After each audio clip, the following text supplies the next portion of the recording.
The American Association for Counseling and Development has inaugurated this state-of-the-art videotape series in order to present up-to-date assessments of contemporary problems and future challenges in areas of significant application of counseling and human development skills. In the discussion I had today with Don Lenkowski, Carl Swanson, and Bert Bertram, they shared their expert knowledge of problems and challenges facing the professional counselor in community settings. Bert Bertram is in private practice as a licensed mental health counselor and is a partner in the human relations counseling and consulting firm of Bertram and Curtis of Orlando, Florida. He is past president of the Florida Mental Health Counseling Association and is president-elect of the Florida Association for Counseling and Development. Carl D. Swanson is professor of psychology and director of the graduate program in counseling psychology at James Madison University. He is chair of the Virginia Board of Professional Counselors. He also chaired the licensure committees for the American Personnel and Guidance Association, the Virginia Counselors Association, and the Southern Association for Counselor Education and Supervision. Donald C. Lenkowski is professor and director, Rehabilitation Counselor Education at George Washington University in Washington, D.C. He is a past president of the American Rehabilitation Counseling Association. I'd like to begin by briefly describing a rehabilitation counselor and what he does or what she does in the work. They help people with various kinds of disabilities, either physical or mental disabilities, to make more satisfying personal, social, or vocational adjustments. Independence to the maximum extent possible is a very important goal in rehabilitation counseling. The first issue I'd like to address is increased specialization. There more and more are specialized training programs, master's level programs in rehabilitation counseling that have developed in recent years. One is in the area of vocational evaluation and work adjustment. Another is in the area of job development and placement. And still a third, a much more recent area, has to do with independent living. These are specializations by functional areas. There have been, for some time, specializations by disabilities. For example, deafness, the blind, substance abuse, the employee assistance area, mental illness, and learning disabilities are all areas where students in rehabilitation counseling programs can specialize. More recent emphases seem to be by developmental stage or particular population. For example, counseling with disabled college students is an area that some training programs may emphasize. Another is in the area of the older person with a disability. This is a very recent emphasis we hope to see in some of the legislation that's coming up, focusing on older people, and particularly those people who have disabilities. A very recent emphasis in rehabilitation has to do with the adolescent stage, or the transition stage, the stage that connects between special education and rehabilitation services, or the transition of people from school to work. Another topic or issue I'd like to address has to do with technology. An emerging new role in rehabilitation is related to technology, the technology boom, rather. The rehabilitation information broker role is an important one. There's an agency in Washington, the National Rehabilitation Information Clearing House, which trains professional people in rehabilitation in the use of an information system called ABLE data. ABLE data is an information system of devices and modifications that can help disabled persons to function more independently. It can help the counselor or other rehabilitation worker or consumers to know what accommodations might be possible for a particular client, to know what their costs might be and how they can be obtained. NARIC also has a system called Rehab Data. It's a literature database where information about disabilities or services can be retrieved. So there are specialized database systems in rehabilitation which are being developed, and people are being trained to use them. Eventually, all of counselors in rehabilitation will be able to retrieve this information directly. In the interim, however, we need to have specialists who know how to use computers in the system to obtain this data. In counseling, there are a variety of other information systems that have to do with occupational and job information, and in rehabilitation we'll be needing to access this information as well. The use of computers for case processing and management are also greatly facilitated by the new technology. Disabled people themselves are benefiting from some of the new technology in use of network systems that have been developed. In Washington, D.C., there's a system called HEX, or the Handicapped Exchange, which allows people to communicate with each other, to share information, and to post notices of coming events or information that they simply want to share. DeafNet is a national system where deaf individuals can communicate with each other regarding any innovative new information or advancements that relate to deafness. There are a whole variety of computer applications or adaptations rather, and learning software which can help equalize opportunities between people with disabilities and people without disabilities. For example, the Opticon is a computer that can translate printed words to voice directly, so that blind individuals might be able to, or might be enabled to read printed material without needing to go through the medium of Braille. Well, John, it certainly sounds as though the whole area of rehabilitation counseling has expanded extremely rapidly in the last few years and has become much more sophisticated than ever before, as evidenced by the new technology that's now available for disabled people, and the new focus on the type of individuals who will be needed to be trained to work with these disabled persons. It sounds as though one important issue then will concern the training of individuals and to make sure that they are able to take advantage of the technology that we're... Training and related issues of certification, specialty certification, I think, are very important issues in the field today.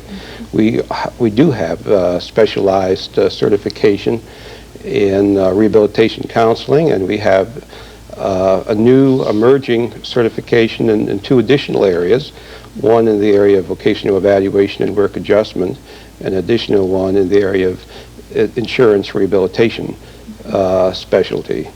So you find that credentialing is becoming increasingly important? Increasingly important, yes it is. Carl, I know that you too are interested in this area of credentialing individuals. I wonder if you would be willing to elaborate on your concerns. Maybe we should look back in history a few years here. You're talking about the future. Let me take us back for a little bit. 9 years ago, no counselor in the country was licensed or licensable for private practice or practice in agencies. With the advent of the Virginia law 9 years ago, it's begun to open up the field of mental health delivery services all over the country now.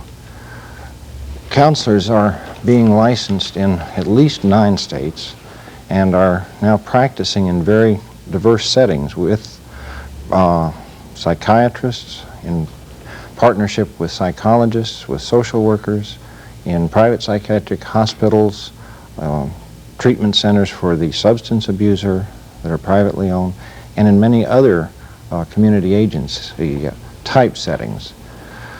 However, to me, getting the licensure law is really just the beginning. because the counselor is faced pretty much with an identity problem or a problem of recognition by the whole public. And that ranges from the individual seeking out mental health services all the way to the state capitol, where a Department of Mental Health says, say, we don't have a category for the professional counselor. So the so-called battle for our identity and the right to deliver these services, for which our people are really very well trained today, has been really a long, hard struggle, costing a lot of money. I feel an issue that we're also facing now that more and more states are obtaining licensure is getting some sort of uniformity across the nation. I'd like to see all the board chairs talking with each other, setting a standard so that the general public, the whole United States, would know professional counselors are trained at this level and can deliver these services. I know as chair of our own board, we've been faced with the question from insurers, well, tell us what they can do. We don't see anything on the license but professional counselor. Now, does this mean they can only counsel in a community college, or what does it mean? So we've been faced with the problem for insurers of saying, well, this particular person is qualified by training to do this, this, and this. In fact, relating it to rehabilitation, for a while the Department of Rehabilitative Services refused to let counselors do testing, and we had to take this issue to the Attorney General, who then went to the Department of Rehab and said, counselors are qualified to do this testing. And so now counselors are hired in the state, in the Department of Rehabilitative Services, for testing and evaluation. But each door that's been opened has been very slowly and with a real struggle. Seems that you always find another door behind that one. Another door 2 weeks ago that was closed on us, for example, was a ruling came from the State Department of Education that licensed professional counselors could not do testing work for the schools. So I've asked the Attorney General for another opinion, and hopefully it will come out the way it did with the rehab department, because counselors certainly are qualified to do that testing. And the board knows who can do what and is very willing to share that information with the different agencies.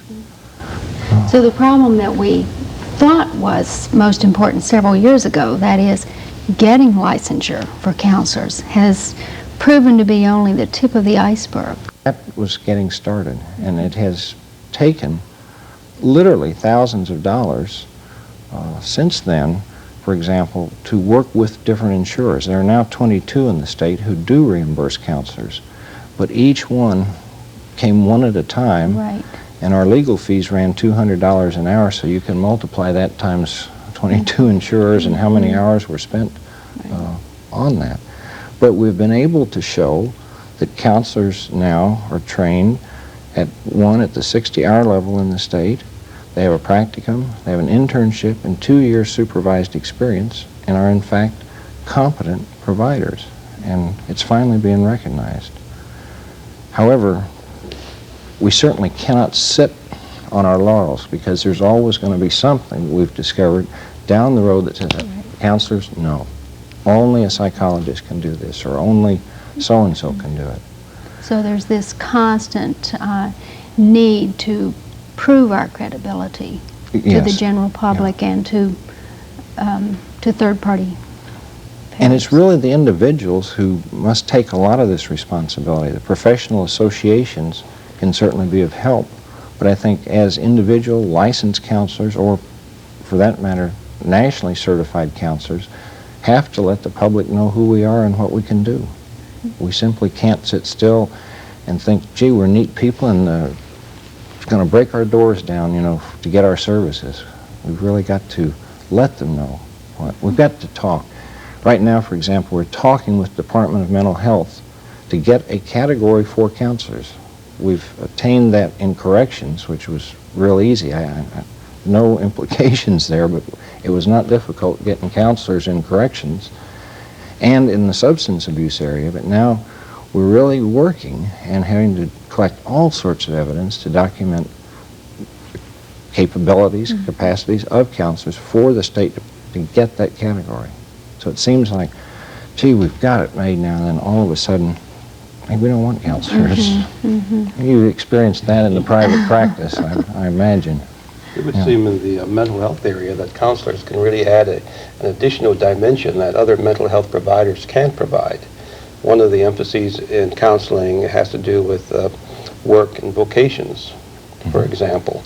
And I think this is unique to counseling, certainly much more so than it is to the practice of psychology or social work.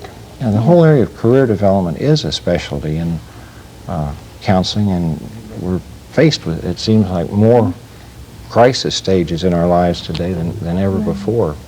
And I know that in one small community there are over 20 counselors in private practice. I think the public is accepting that and maybe likes the title counselor better than some of the other titles that are out there. Feels maybe, well, I'm not really that sick, but I sure could use some help with the problem. That's a good point. So I think that may be helping. Speaking of counselors and diversity of things, I know, Bert, that you've done a lot of work recently involving counselors in the business world. I wonder if you'd care to share some of those feelings. You know, listening to Don and Carl, I had the sense of pioneer, because I think that today we are all pioneers in this profession, and unlike perhaps 150 years ago when it was go west, young man, I think it is now go everywhere, because the profession is just opening up, and there's opportunities and there's excitement, and there are ways in which we can discharge our skills today that weren't even thought about 2 weeks ago or 2 months ago or 2 years ago. And some of the things I'm talking about, professional counselors are now finding themselves in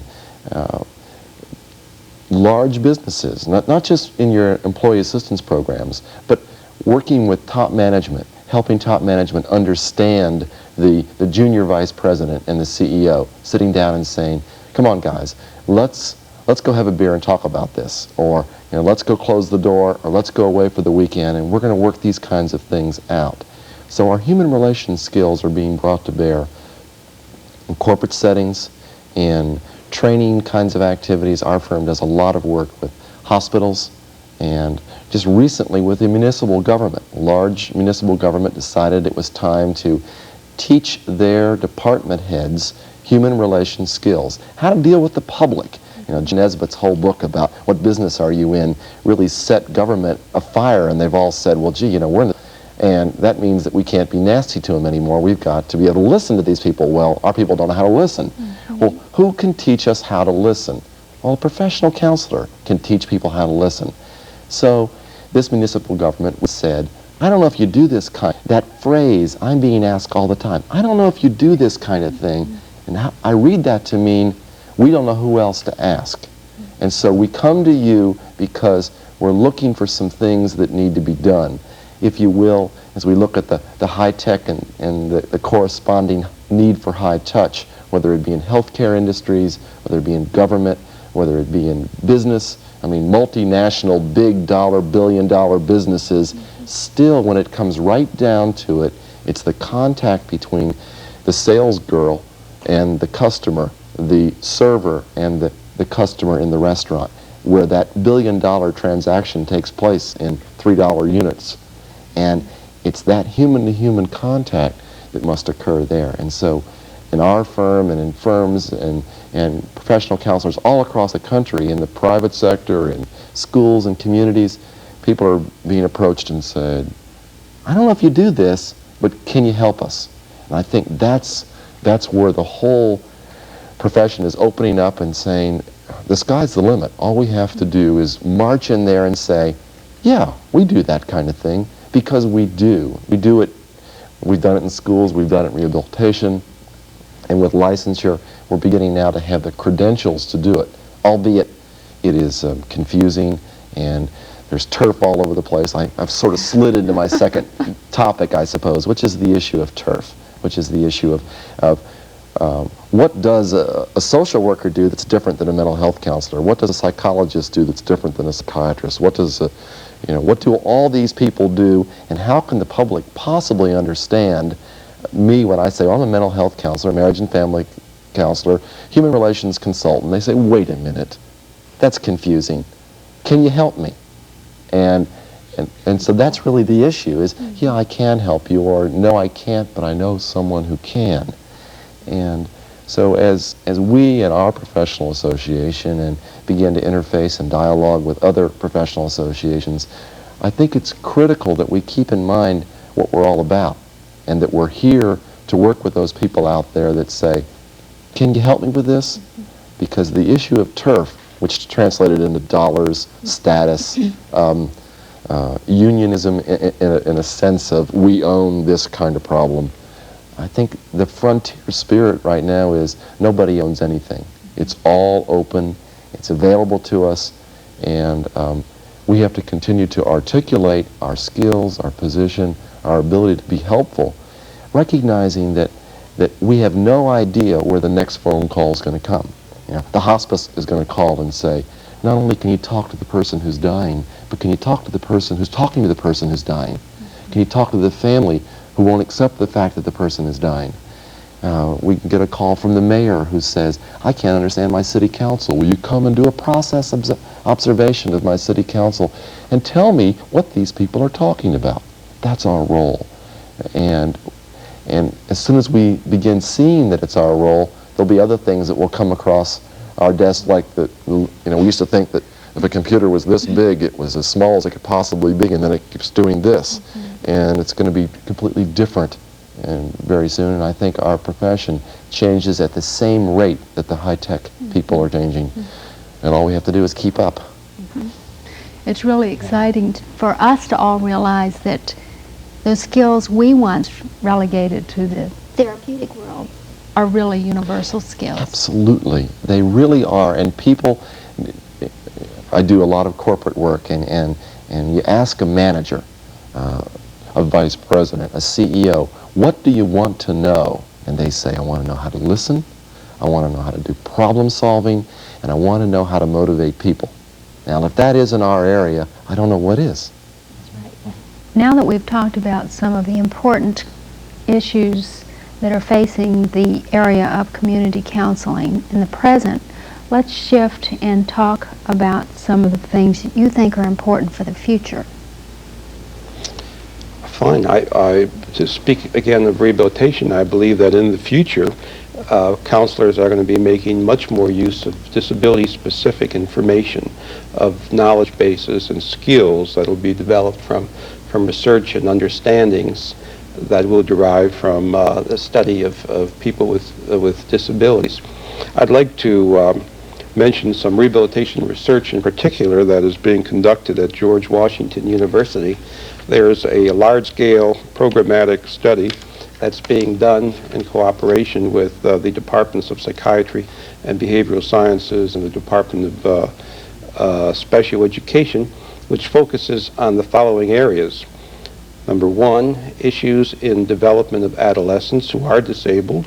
We're doing a study of age cohorts ranging from the age of 12 through 18 years to research the impact of disability at various ages during the adolescent period. What we're trying to see is, does the same understanding we have about the adolescent generally apply to people with disabilities, or must modifications be made in our understanding of people at that age, that critical age level? Another area we're focusing on has to do with family factors and disability, and how this works both ways. The impact of disability on the family, and how the family, various characteristics of the family relate to the person with the disability, and how they might facilitate their adjustment to having a disability. Another area of research that I'm more directly involved in has to do with attitudes, both of people who do not have a disability, attitudes toward a disabled person, and attitudes of disabled persons themselves. My own research has been in the area of acceptance of disability, acceptance of the disability of people who have a disability. And we found, for example, in a recent review of literature, that acceptance of disabilities related to such things as absence of depression and other indices of mental health. It's also related to good self-esteem and satisfaction with their relationships with other people. It's related to a factor of locus of control. There's more internal locus of control of people who are accepting their disabilities than people who do not accept their disabilities. Locus of control relates to the ability of a person to take charge of their life and to make their own decisions. We also find that assertiveness training can impact on acceptance of disability. So with understanding such as this, we're now trying to put together a service system, a counseling model that we could use with people with various kinds of disabilities. And I believe we're going to be seeing more and more of this kind of activity in the future. So that in terms of the counseling professional who works with disabled people, we will be able to help them better if we have a greater understanding of the psychology of disability, the impact of families on disabled individuals, and the attitudes of probably the general population, and what we can do to change those attitudes. Yes, and of their specialized needs. Okay, thank you. Carl? The future, I think, for the professional counselor is much broader than one state. So I'd like to look at it from a national perspective, because I see this as a real challenge for us. I'm hoping that the boards that are developing, that are coming into existence across the nation, will work together and plug into some sort of a national system whereby training level, supervised experience, this type of thing, become uniform across the country. I think this is very important to our future, to our whole identity. I would also very much like to see us all plugged into, say, the same national exam, something on the order of which the National Board for Certified Counselors has already developed, and incidentally certified 9,200 people so far. I think we could easily all work together in this. This has another great implication, in my opinion at least, and that is public awareness, is that I think we're going to have to do a lot of concentrating on letting the public across the whole United States know who we are, know that we have a national certifying body, know that these people, letting the public know, radio spots, using the media, television, whatever, to let the public know who the professional counselor is, that we do have national training standards, that we do have a national council for approval of counselor training programs, and that people, therefore, hopefully can come to rely on the expertise of the professional counselor. This is overcoming something that to me has been a problem in the past, and that was the tremendous variation in training levels. From some 20-hour programs to 100 and some hours at the doctoral level. And the public should not have to try and pick out who's had this training or that training. We should be responsible for an awareness campaign, if you wish, to let them know who we are. Also, hopefully, the licensure board will work as a team and set up something so there isn't this terrible hassle that other professions have of no reciprocity. So that a person is licensed in one state, but oh, you come into our state, we don't want you, you don't meet our standards. And I think this is terribly unfair to the practitioner and the public. And so I would like to see uniformity develop nationwide. So we're back again to the issue of our credibility. Really, that's what it is. And our credibility depends in a great part upon our ability to have uniform standards so that the public will know what they're getting when they do employ a counselor for a specific purpose. That's right. It's a matter of, in a sense, building trust, because the public can know that this professional counselor, say he or she is a national certified counselor, has this level of expertise and can, in fact, be effective, or at least has the tools to help me with the problem I'm faced with. And I think that is real important. But I think as a profession, our professional organizations have a lot to do yet in the public awareness sector of who we are. Okay, thank you, Carl.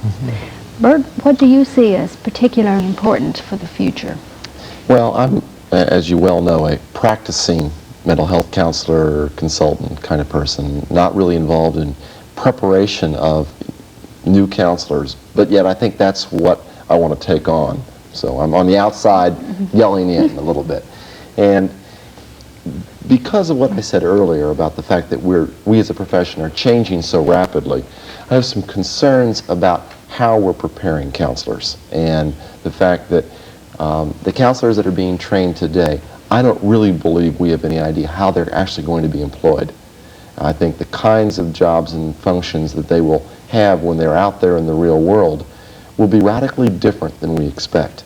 And consequently, I really think it's imperative that counselor education programs, psychology preparation programs, social work preparation programs, mental health generally, really understand that they're preparing a generalist. And there's a balance between having some basic fundamental skills and having some very specific rehabilitation skills or whatever it might happen to be that the person has an interest in today. But I know my own career, as an example, I started off as a delinquency counselor, and today I'm doing media work and corporate work. And that's a long way from chasing delinquent kids around saying, you know, you better be careful or you're going to go to jail. And that in just 12 or 15 years. So I just hope that our preparation programs will say there's some fundamental skills and some specific skills, but realizing that your professional life is an evolving one, and you need to follow the direction of it and be prepared to do that as much as possible. And further, I guess, I have some concerns about faculty in preparation programs that their experience, their hands-on experiences are limited, and they're busy teaching. The profession is busy evolving, and I always want to say to faculty, get out there, experience it, do it, get out there and experience what's really going on out there, because I don't think you can prepare people for something that you haven't have some first-hand experience with. Even the literature is way behind what's really going on with counselors in the real world.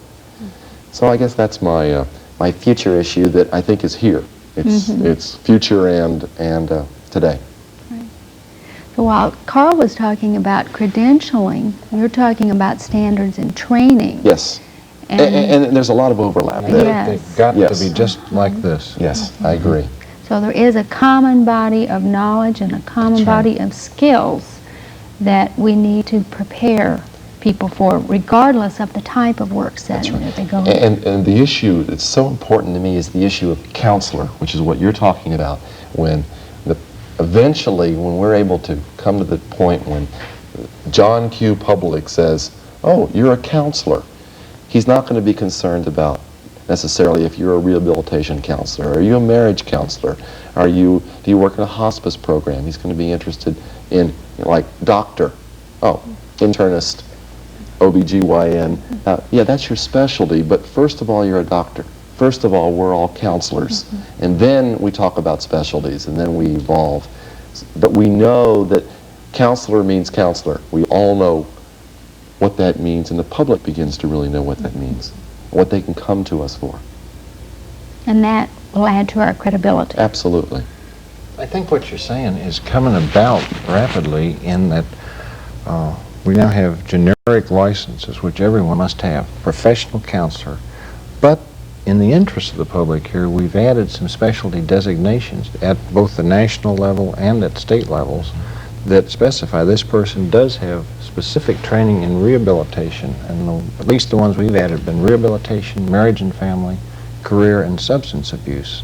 And this certainly helps the public identify from Yellow Pages or wherever that from this person specialties. has special knowledge in one field, but is basically and first and foremost a counselor. A counselor. It seems to me what we've been saying is that our profession is growing very rapidly, Yes. expanding in all possible directions, and we need to be sure we keep up with it. That's a Back to us task. again, isn't it? Yes. Yeah. You keep tossing the ball right back to Judy. Right where it belongs. Yeah. Well, I would like to thank all of you for coming here today and sharing your ideas and thoughts regarding current and future issues in the area of community counseling. Thank you.